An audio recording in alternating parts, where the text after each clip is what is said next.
Welcome to the Church Answers podcast. My name is Tom Rayner. Jess Rayner is on vacation. I am doing 4 podcasts solo.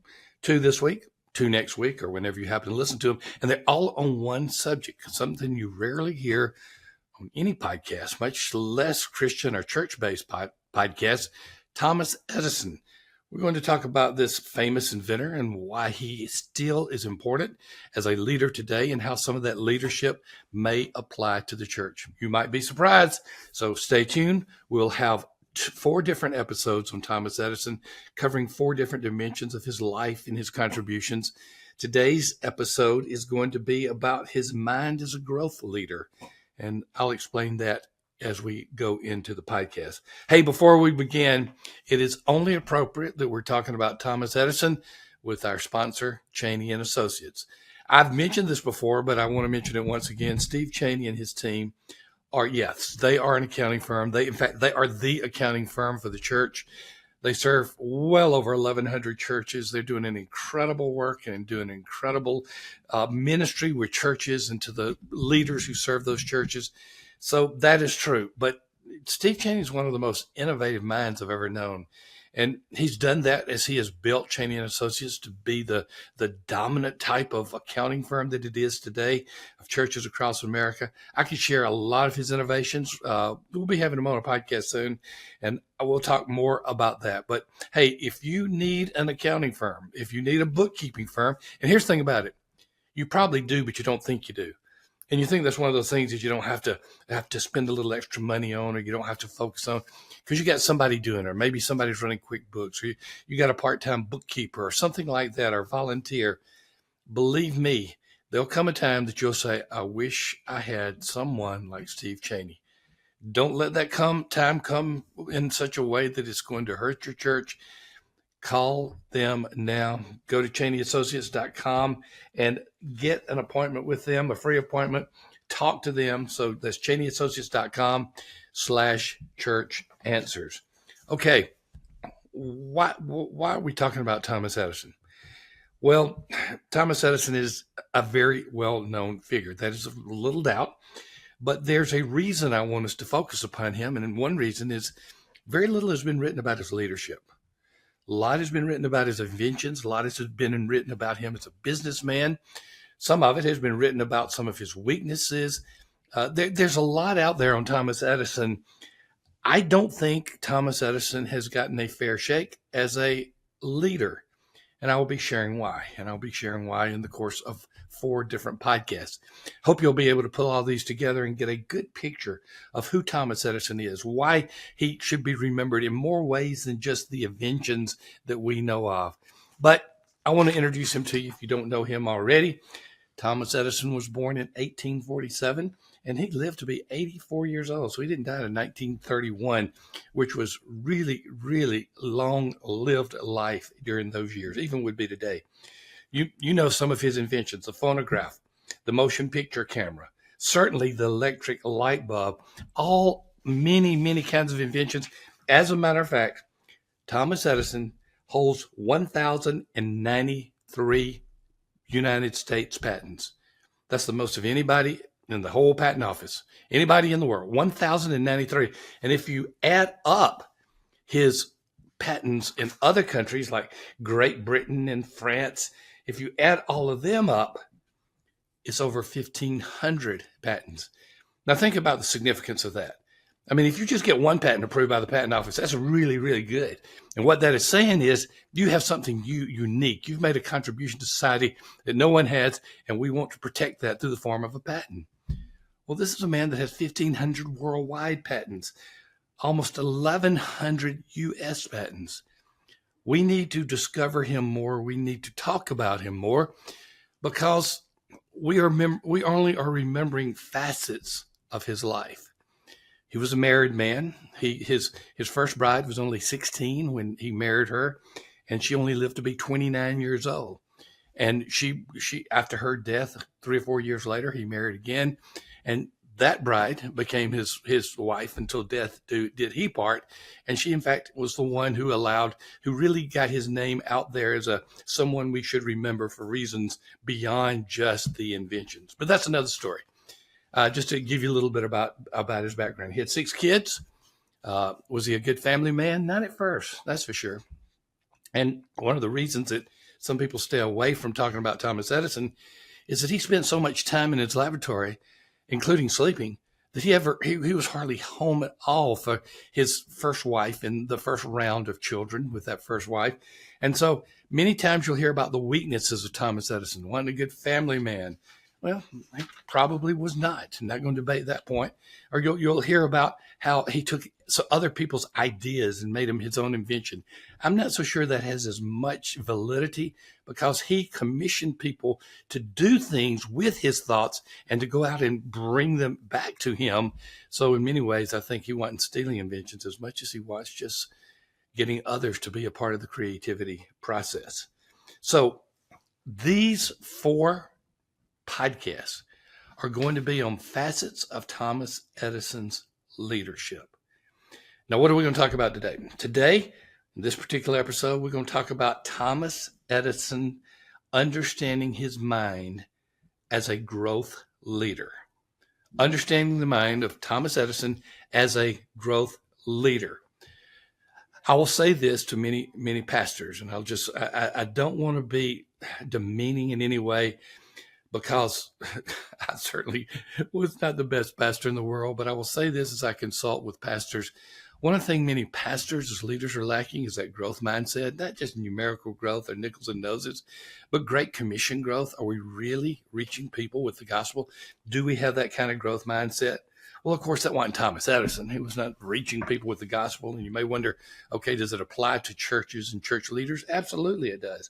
I'm going to give you 3 or 4 reasons why he was such a growth leader and how we can learn from those 3 or 4 reasons today and apply it to our leadership. So having said that, let's just move right into it. This mind of a growth leader, this Thomas Edison, was a person who did relentless experimentation. Relentless experimentation. Let me be blunt again. From my perspective, many pastors, not all of them, are risk averse. They would rather keep it safe. They would rather go by the systems that they have now and not make any changes. They want to avoid conflict. They want to avoid change that's going to cause others to say, we've never done it that way before. And as a result, many innovations or many ideas that God through his Spirit may inspire people to do not come through. So what happens? The church goes into complacency. There's not a newness to it. There's a sense that God is not really working in those churches, that God's Spirit's not alive. He is, but you know that sense. If you go into a church that's always done the same thing, they always do it the same way. Well, what Thomas Edison did, he was a relentless experimenter. And he would try things again and again. He loved doing things. We'll be talking in another podcast about many of the mistakes he made, and he didn't see failure as final. He did not see mistakes as deafening to his furtherance of his business. He saw experimentation is finding out where we need to go, finding out what we need to do. And the lesson that we can learn as church leaders in particular is to just simply say, hey, maybe we need to get out of our comfort zone. Maybe we need to try things that we haven't tried before. I'm not talking about crazy things, but I'm talking about trying a few things. Maybe to just use the old cliche, we need to think outside the box. I think so. And I think this is one of the major contributions that many of the great minds have made to leadership. They are relentless experimenters. But a second thing that Edison did that adds to this is he learned the value of systems. Now, let me give you the Tom Rainer story. I'm Thomas, but I'm not Thomas Edison.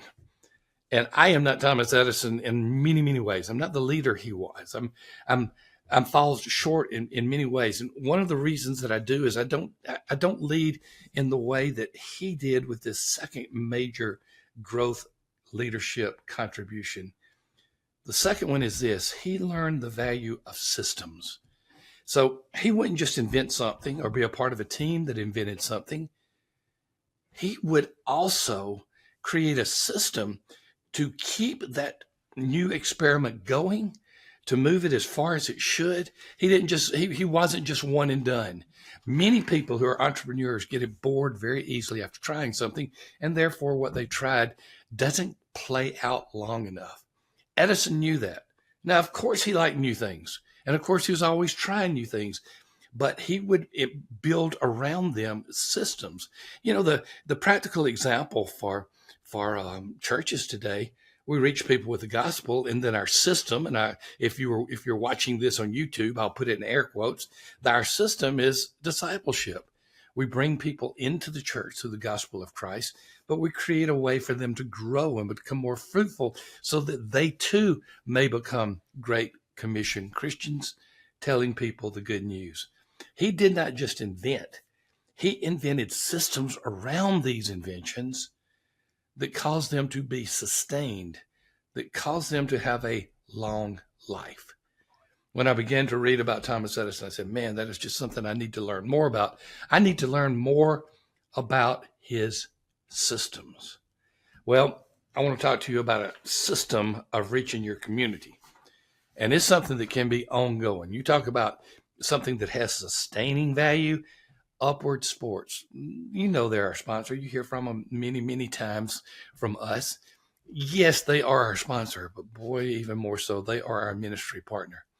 I cannot tell you how many times I have met with a pastor client or churches, and they'll say, what can we do to reach our community? I said, well, have you tried sports to reach your community? Well, we don't have a ball field. We don't have a basketball gym. And they'll have all kind of reasons why they don't do that. And I say, call Upward Sports. Ask them to help you find the sport that best fits your church. You don't have to have a gym. You don't have to have great facilities that are amenable to sports.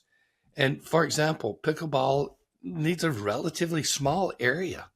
And that's one of their sports. I mean, they've got basketball, cheerleading, soccer, flag football, volleyball, and baseball, running, pickleball. They've got a wide variety of sports, but many of these don't require a whole lot of facility. Running is another one that I'll just mention that does not. I mean, you just need one committed leader in your church to have your church sponsor a 5K and reach the community.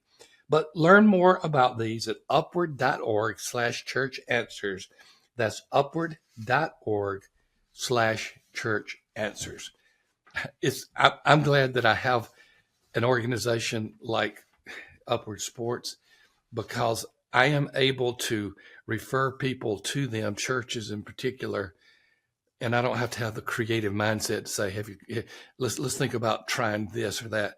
Upward's been doing this for many, many years, and they are the organization that can reach your community like few organizations I have ever seen. They really help the church to reach their community. Upward Sports.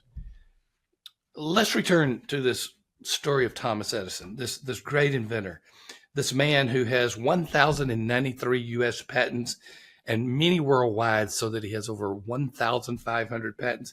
He has patents in the U.S., he has patents in the U.K., he has patents in France, he has patents in Germany. He is a person that I emulate, or wish I could emulate, I guess is one way I would put it. And we're talking about his growth mindset. We talked about how he was a relentless experimenter.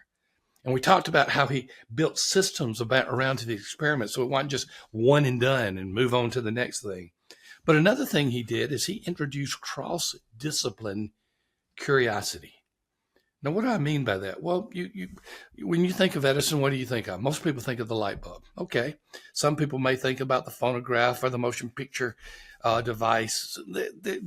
He had many, many inventions, over nearly 1,100 in the United States alone. But one of the things that he did was he would bring people into his lab. And this was a new concept when he created it, first at Menlo Park in New Jersey. And he actually had people from different walks of life come and work from him, and they represented different disciplines. He thought if he could bring people from different disciplines, different areas, they could learn from each other, collaborate with each other, and come up with some of the great inventions. One of the reasons that Edison is often accused of stealing people's ideas is he would have these collaborative teams at work, and they would then come up with ideas. He would then synthesize it, take it to the patent office, and of course, because he owned the business, would put his name on it. And yeah, many people contributed to it. It wasn't just Edison inventing it by himself, but it was Edison with the idea to bring those cross disciplines into the lab. And, so how does that apply with the church? Well, there's so many things that we can learn that are not necessarily churchy things. We can learn from business people. We can learn from people in the world of education. We can learn from people in the field of medicine. The list goes on and on and on. Have you ever thought about just taking someone out who's maybe really strong in his or her field and saying, tell me what you do and why you do it, and just listen to them? I know that two of my three sons are pastors, Jess and Sam, and they'll take people to lunch quite often, and they'll say, tell me about what you do. And they have a true interest in the person, but they're learning about their discipline. They're learning about their field as well. And Thomas Edison was that kind of person. He learned about other fields by bringing those people who had knowledge in different areas and bringing them together for such a season of invention where he truly led the way. Thomas Edison, relentless experimenter. Thomas Edison, learning the value of systems. Thomas Edison, cross-discipline curiosity. Let me just throw one more in there, and then we'll end it till we get to the next podcast. Another contribution he made as a mind of a growth leader, team-based creativity. I talked about cross-discipline. This is just a little bit of a different nuance of that. Team-based creativity means that different people bring different strengths to different ideas. And he loved to bring teams in and listen to them. Yes, he had a great mind, and he invented a lot of things before he had a team. He was able to do that completely on his own. But imagine getting a staff meeting together where it's you and where there's a volunteer staff, part-time staff, or full-time staff, and just taking a half a day and saying, okay, here's what we want to do. We want to find ways to reach our community. Let me hear your thoughts, and just listen to the different people and their different ideas. Or somebody else comes in and says, okay, let's talk about the way that we spend our time.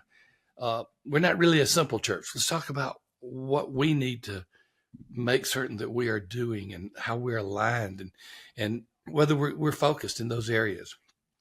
Think about it. If you could bring just different people who could make contributions, take 3 or 4 hours and take that opportunity to listen to them and take their input to come up with new ideas. You see, Thomas Edison was a growth leader. He had an ego. He wanted to be recognized. He was very good with the press. I mean, he knew the media before knowing the media was cool. He knew how to bring reporters to Menlo Park. He knew how to have these great announcements. In fact, when he was the first one to lay an electrical grid in New York City, he had this big event where they lit up 1 square mile, and it's this big media event. And he got so excited that he flipped the on switch before it was even time for it to begin. And that surprise in itself had a great impact upon not only New York City, because what used to be a very dark area, just because it had a few lanterns or a few gas lights, now was electrically lit. And it was just like this star in the middle of this total blackness. And he had all the media aghast with that. And he really made certain that he made those contributions and that he did it in such a way that the word got out. I really like Thomas Edison. As a matter of fact, one of my prized possessions is a letter Edison wrote, and it was to someone who was very instrumental in funding his experiments. And he wanted to spend some time with Edison. He asked him to come see him for a while. And Edison's letter said, "Oh, I want to, but I am so busy with all my experiments, I just cannot get away right now." So I have that original letter. I keep it as one of my great memorabilia because it's just a reminder that he was a man who was focused.